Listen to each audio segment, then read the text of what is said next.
7-Eleven, first and largest convenience store chain, which is worth nearly $3.7 billion. It has over 70,000 stores in 17 countries, with the most in Japan, where sales are more than double those elsewhere, but this wasn't always the case. 7-Eleven once rejected the idea of opening a shop in Japan, and the company had previously only been an ice cream shop. Until a junior employee took a risk by pitching a daring idea to his boss.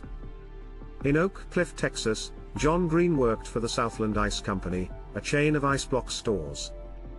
One summer, John decided to keep the shop where he worked open for 16 hours a day, 7 days a week. No other store had ever dared to stay open for that long, despite the fact that there were few shopping options outside of major cities.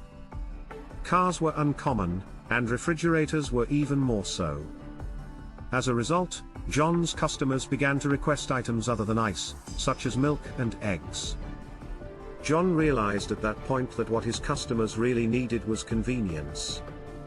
So he approached his manager and one of Southland's owners, Joe Thompson, and offered a $1,000 investment to expand their product offerings and become business partners. "You provide the items, and I'll pay the power bills," John proposed.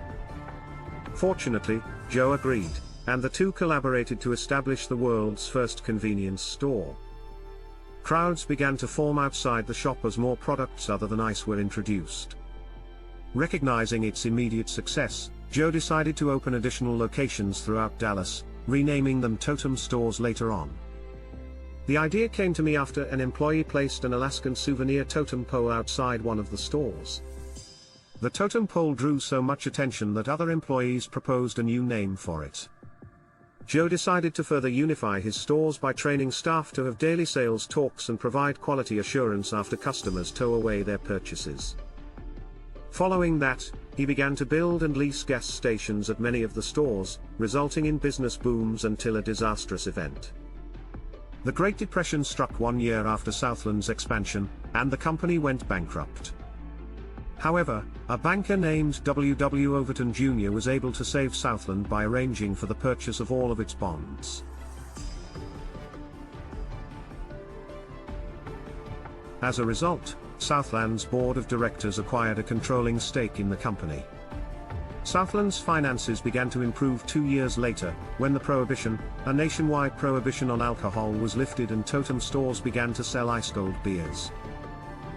Over time, the increased sales enabled Southland to operate 60 Totem stores throughout Dallas and Fort Worth, Texas, and the company thrived.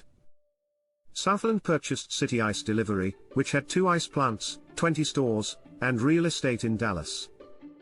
By the end of the war, Southland had stores all over Texas and was open 7 days a week from 7 a.m. to 11 p.m. This time, the company hired Tracy Locke, an advertising firm, to come up with a new name for their Totem stores. The company chose 7-Eleven to emphasize their commitment to working long hours to better serve customers. Southland identified additional growth opportunities in the years that followed. Southland becomes the largest ice company in Texas after acquiring Texas Public Utilities that own 20 ice plants. Joe's oldest son, John P., later joined Southland's board of directors and proposed a new strategy. Following a meeting in Washington, D.C., a blizzard blanketed the city the night of the meeting, making driving impossible. However, John P. observed that people continue to walk to street corners to buy necessities, such as canned soup, tissue boxes, and medicine. Joel realized at that point that Southland's business strategy needed to consider traffic patterns around busy intersections when opening new stores. Joe had no idea that the strategy would propel his father's company to new heights and, eventually, a series of lows. Following that, 7-Eleven expanded beyond Texas into Virginia, Maryland, and Pennsylvania. Sales of $100 million per year. However, the Thompsons suffered a devastating loss. Joe died of brain cancer the same year, at the age of 60. Following his father's death, John P. Southland set an ambitious goal of increasing annual sales to $1 billion in 10 years under the Thompson brothers' leadership. 7-Eleven operations have undergone significant changes.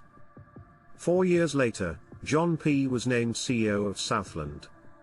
There were thousands of 7-Eleven locations in the United States and Canada at the time. However, the Thompson brothers desired to expand even further, and luckily, the ideal opportunity presented itself over 6,000 miles away. Toshifumi Suzuki, a young executive from Japan, traveled to the United States on behalf of the company. At the time, he worked for Ito Yokado. Ito Yokado was one of Japan's largest supermarket chains and wanted to expand into other areas, beginning with a licensing agreement with Denny's, a family restaurant chain founded in California. Toshifumi was dispatched to the United States to iron out the details. During this time, he came across a 7-Eleven and became immediately intrigued. Even though many businessmen worked long hours and would benefit from realizing its potential, the concept of a 24-hour convenience store did not exist in Japan. Toshifumi pitched the idea to his fellow executives at Ito Yokado, who fortunately shared his enthusiasm for the opportunity. The Thompson brothers agreed to a 7-Eleven licensing agreement with Ito Yokado that same year. Only 1 year later, the first Japanese 7-Eleven opened in Tokyo's Toyosu neighborhood. The Thompson brothers had no idea that a previously rejected offer would become a 7-Eleven lifeline. When compared to its American counterpart, 7-Eleven in Japan was very different. 7-Eleven was the first company to make it a commercial product. Over the next decade, 7-Eleven became so successful that it went public on the Tokyo Stock Exchange, expanded to 3,000 stores throughout Japan, and expanded its services to allow customers to pay electricity and gasoline bills in stores. Meanwhile, Southland grew to become one of America's largest retailers, and an even better investment for shareholders.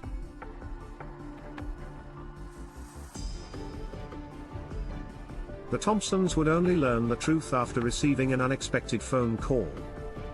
Samuel Beltzberg, a Canadian investor who owned shares in Southland, called John P. one day. Samuel had contacted John P. to inform him that his advisors were urging him to purchase more stock in the company.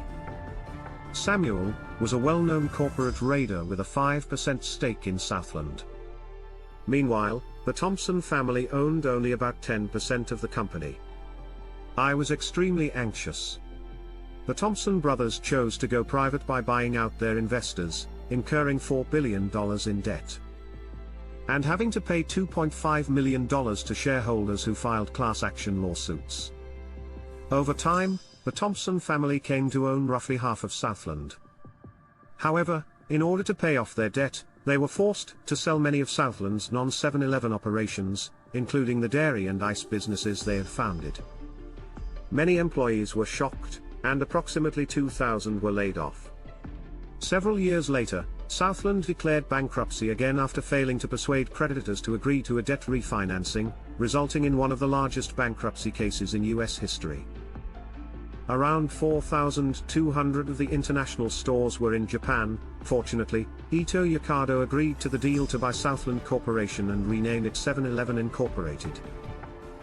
Only a year later, Ito Yokado transformed the Boeing 7-Eleven into a high-tech machine with efficiency rarely seen in the United States. 7-Eleven also introduced new products other than fresh food, such as imported luxury goods, which are not typically found in convenience stores today. A variety of everyday items such as clothing, utensils, and household items in terms of services. Customers can still pay their gas and electricity bills in-store, and the company has an ATM. Japan has opened stores in malls and train stations, as well as vending machines in offices totaling approximately $42 billion in annual sales. In the meantime, 7-Eleven is better known in the United States for its large-sized drinks, such as the Big Gulp, and 24-hour availability. 7-Eleven remains the world's largest convenience store chain, with over 70,000 locations in 17 countries, the majority of which are in Japan, and a market capitalization of nearly $37 billion. This is the story of how a junior employee took a risk by pitching a daring idea to his boss and how a previously rejected offer helped sustain a billion-dollar company. Which of the following facts was your favorite in this video? Let us know in the comments. Also, don't forget to turn on the notification bell, like and subscribe for more.